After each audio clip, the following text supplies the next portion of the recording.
My wife gave my car to her entitled brother without asking, and he refused to return it. I didn't argue. I reported it stolen and bought a new one. He got arrested 3 days later. I, 32M, never thought my marriage would unravel over a car, but here we are. It started 3 months ago when I came home from a 12-hour shift at the construction site. Mud still caked on my boots, only to find an empty driveway where my 2019 Ford F-150 should have been. The truck wasn't just transportation, it was my lifeline. Every tool I owned was in that bed, thousands of dollars worth of equipment I'd accumulated over 8 years in the trade. My wife was in the kitchen, casually chopping vegetables like nothing had happened. When I asked where my truck was, she didn't even look up from her cutting board. She told me her brother needed it for a few days because his car broke down and he had important job interviews lined up. She said she figured I wouldn't mind since I was always talking about helping family. The blood drained from my face. I never said anything about lending my work truck to anyone, especially not to her brother, who had a track record of treating other people's property like garbage. 2 years ago, he borrowed my power drill and returned it broken. Last Christmas, he spilled wine on our new couch and acted like it was no big deal. The man had never held a job for more than 6 months and lived off his girlfriend's income while playing video games all day. I told my wife she should have asked me first. This wasn't just any vehicle. It was my work truck with all my tools inside. She finally looked at me then, rolling her eyes and saying I was being dramatic. Her brother was family, and family helped each other out.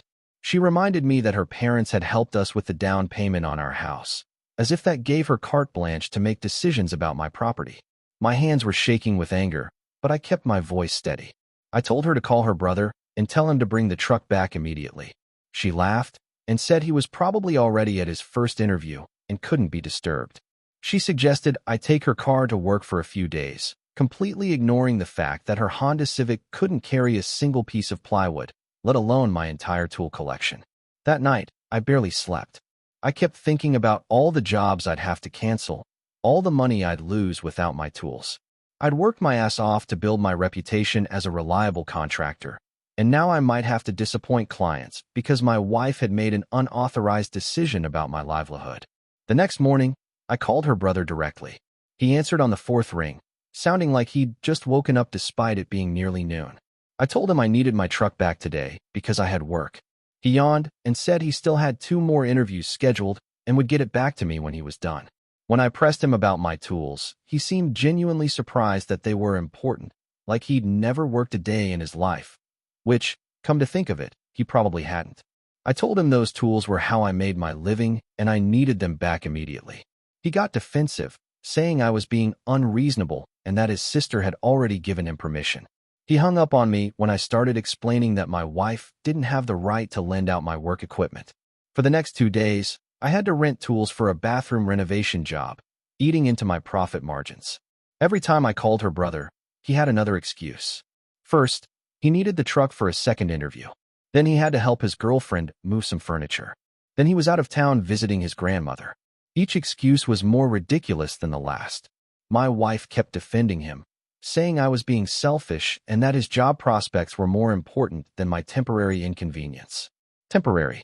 As if losing 2 days of work and rental fees for tools I already owned was just a minor blip. She accused me of not caring about her family's success and suggested that maybe if I was more supportive, her brother wouldn't struggle so much with employment. On the 3rd day, I'd had enough. I called the police and reported my truck stolen. The officer who took the report was professional but asked if I was sure I wanted to pursue charges against a family member. I told him that family member or not, someone had taken my vehicle without permission and refused to return it. The officer explained that it was indeed theft regardless of the relationship, and they'd handle it accordingly. 2 hours later, my phone exploded with calls and texts. My wife was hysterical, screaming that I'd gone too far and that her brother was being arrested at his girlfriend's apartment. Her mother called, crying and begging me to drop the charges. Her father left a voicemail calling me vindictive and threatening to make me regret this decision. But here's the thing. I felt relief for the first time in 3 days. The police had located my truck and were arranging for its return. When the tow truck dropped it off that afternoon, I did a complete inventory. My tools were all there, thankfully, but the truck reeked of cigarettes and fast food. There were coffee stains on the seats and mud tracked throughout the interior. The gas tank was empty, and someone had scraped the rear bumper. Her brother spent the night in jail before his girlfriend bailed him out. The next day, he showed up at our house with my wife, both of them demanding I drop the charges. He stood in my living room, the same room where he'd spilled wine on our couch, and had the audacity to act like I was the bad guy. He said he was just borrowing the truck and had every intention of returning it, as if his intentions mattered more than his actions. I told him that borrowing required permission from the owner, which he never had. Taking someone's vehicle without permission and refusing to return it wasn't borrowing. It was theft. He kept interrupting, saying his sister had given him permission, but I cut him off. I explained that my wife couldn't give permission for something she didn't own, just like I couldn't give away her jewelry or her car without asking her first. My wife jumped in, accusing me of destroying her family over a stupid truck. She said her brother might go to jail because of my selfishness, and that his girlfriend was threatening to leave him over the arrest. I reminded her that her brother's choices had consequences, and that maybe if he'd returned my truck when I first asked, none of this would have happened. The argument escalated until her brother started getting aggressive, stepping closer to me and raising his voice. I told him to get out of my house, and when he refused, I warned him that I'd call the police again. My wife accused me of threatening her brother, but I calmly explained that asking someone to leave your property after they've already stolen from you isn't a threat. It's common sense. They finally left, but not before my wife announced she was going to stay at her parents' house until I came to my senses. She packed a bag while muttering about how I'd chosen a truck over her family, completely missing the point that her family had chosen to steal from me. Update 1. It's been 2 weeks since my wife moved out, and the silence in the house has been both peaceful and lonely. Her brother's court date is next month, and according to the prosecutor I spoke with, he's looking at possible jail time since this is actually his third theft-related charge. Apparently, his track record is worse than I knew. My wife's family has been relentless in their campaign to make me the villain. Her mother calls daily, alternating between tearful pleas and angry accusations. She keeps saying I'm tearing the family apart over material possessions, but she can't seem to understand that it's not about the truck. It's about respect and boundaries. Her father has been spreading rumors around town that I'm vindictive and controlling, telling anyone who'll listen that I had my own brother-in-law arrested over a simple misunderstanding. The most infuriating part is how they've rewritten the narrative. According to them, her brother politely asked to borrow the truck. I said yes, and then changed my mind and had him arrested out of spite. They've completely erased the part where my wife gave away my property without permission and her brother refused to return it for 3 days. Yesterday, my wife finally called. She said she'd been thinking and realized that maybe her brother should have asked me directly instead of going through her. For a moment, I thought she was finally understanding my perspective. But then she said she still thought calling the police was an overreaction and that I should have handled it within the family. She suggested that if I dropped the charges, we could work through this and she'd make sure her brother apologized properly. I told her that the time for family handling had passed when her brother hung up on me and continued making excuses. I explained that I'd given him multiple opportunities to do the right thing, and he'd chosen to ignore them all. The legal system was now handling it because the family system had failed completely. She got quiet for a long time, then asked if I was really willing to send her brother to jail and destroy our marriage over this. I told her I wasn't sending anyone to jail. Her brother had made choices that led to legal consequences. As for our marriage, I said that was up to her. She could come home and work on rebuilding trust, or she could continue defending someone who stole from her husband.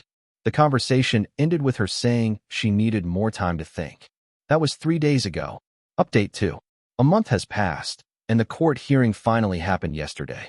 Her brother pleaded guilty to theft and received 6 months probation, community service, and had to pay restitution for the damage to my truck and the rental tools I'd needed. The judge was not impressed with his attitude during sentencing. Apparently, he kept trying to explain how it was all a family misunderstanding rather than taking responsibility for his actions. My wife attended the hearing with her parents, sitting on the opposite side of the courtroom from me.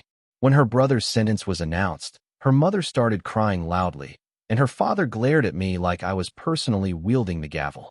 The whole scene was embarrassing, but I felt vindicated seeing the legal system confirm what I'd known all along. Taking someone's vehicle without permission and refusing to return it is theft, regardless of family relationships. After the hearing, my wife approached me in the parking lot. She looked exhausted, like she hadn't been sleeping well. She told me her brother was angry about the conviction and was blaming me for ruining his life. Apparently, his girlfriend had indeed left him, and he was struggling to find work with a theft conviction on his record. She asked if I was happy now that her brother's life was falling apart. I told her I wasn't happy about any of this, but that her brother's problems were consequences of his own choices, not mine. I reminded her that he could have avoided all of this by simply returning my truck when I first asked for it.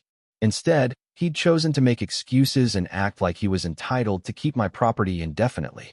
She started crying then, saying she felt torn between her husband and her family. She said her parents were pressuring her to divorce me, claiming that anyone who'd have their son-in-law arrested couldn't really love their daughter. But she also said she was starting to understand why I'd felt I had no other choice. I told her that her parents were wrong. I'd had her brother arrested because he stole from me, not because I didn't love her. In fact, I said, the fact that I was willing to take a stand even when it was difficult showed how much I respected our marriage. I wasn't going to let anyone, family or not, walk all over us without consequences. We talked for another hour in that parking lot, and for the first time in weeks, it felt like we were actually communicating instead of just arguing. She admitted that she'd been wrong to give away my truck without asking, and that she'd let her family's pressure cloud her judgment. She said she'd been defending her brother not because she thought he was right, but because she was scared of her family's reaction if she didn't. I told her I understood family loyalty, but that loyalty couldn't come at the expense of right and wrong. Marriage meant we were supposed to be each other's primary family now, and that meant having each other's backs even when it was difficult. She asked if I'd be willing to go to counseling with her to work through everything that had happened. I said yes, but that I needed her to understand that this wasn't just about the truck. It was about trust, respect, and boundaries. If we were going to rebuild our marriage, we needed to establish that we were a team, and that team decisions couldn't be made unilaterally. Update 3. 3 months later, I'm writing this final update from a very different place than where I started. My wife and I have been going to counseling twice a week, and slowly rebuilding the trust that was shattered by this whole ordeal. It hasn't been easy. There have been setbacks and arguments and moments where I wondered if we'd ever get past this. The biggest breakthrough came when our counselor helped my wife understand that her family's reaction to the theft charges revealed a deeper dysfunction in their family dynamics. They'd always enabled her brother's irresponsible behavior, and they expected her to do the same in her marriage. The counselor explained that healthy families don't ask you to compromise your values or enable harmful behavior, even for the sake of family unity. My wife had a difficult conversation with her parents about boundaries and respect. She told them that while she loved her brother, she couldn't support his decision to take my truck or his refusal to return it. She explained that calling the police wasn't vindictive. It was the natural consequence of theft when family intervention failed. Her parents didn't take it well initially, but they've slowly started to accept that their son needs to face real consequences for his actions. Her brother, meanwhile, has been completing his community service and seems to be taking the conviction more seriously now. His probation officer connected him with job training programs, and he's actually been attending consistently. He even called me last week to apologize, not the fake apology his family had coached him to give, but a real acknowledgement that he'd been wrong to take my truck and even more wrong to refuse to return it. The apology didn't fix everything, and I'm still cautious around him, but it was a start. He asked if there was any way he could make things right beyond the court-ordered restitution. I told him that the best thing he could do was continue working on himself and stop expecting other people to clean up his messes. My marriage isn't back to where it was before all this happened, but in some ways, it's stronger. We've had to have conversations about values, boundaries, and loyalty that we probably should have had years ago. My wife understands now that marriage means we're supposed to protect each other, not just from outside threats, but from harmful family dynamics too. The truck still runs perfectly, by the way. I had it detailed to get rid of the smell and fix the scrape on the bumper. Every time I drive it to a job site, I'm reminded that sometimes standing up for yourself means standing alone at first, but it's worth it when you're standing up for what's right. Looking back, I don't regret calling the police. Yes, it caused a family crisis and nearly ended my marriage, But it also forced everyone to confront some hard truths about respect, boundaries, and consequences. Her brother learned that actions have real-world repercussions. My wife learned that marriage means choosing your spouse's side when they're right, even when it's difficult. And I learned that sometimes the hardest thing and the right thing are the same thing. The whole experience taught me that respect isn't just given. It's maintained through consistent boundaries and consequences. When someone crosses those boundaries, family relationship or not, there have to be real repercussions or the boundaries become meaningless. My truck is parked safely in my driveway tonight. My tools are secure in the bed, and my marriage is slowly healing. Sometimes that's the best revenge of all, not just getting your property back, but proving that some principles are worth fighting for, even when the fight costs you everything you thought you valued.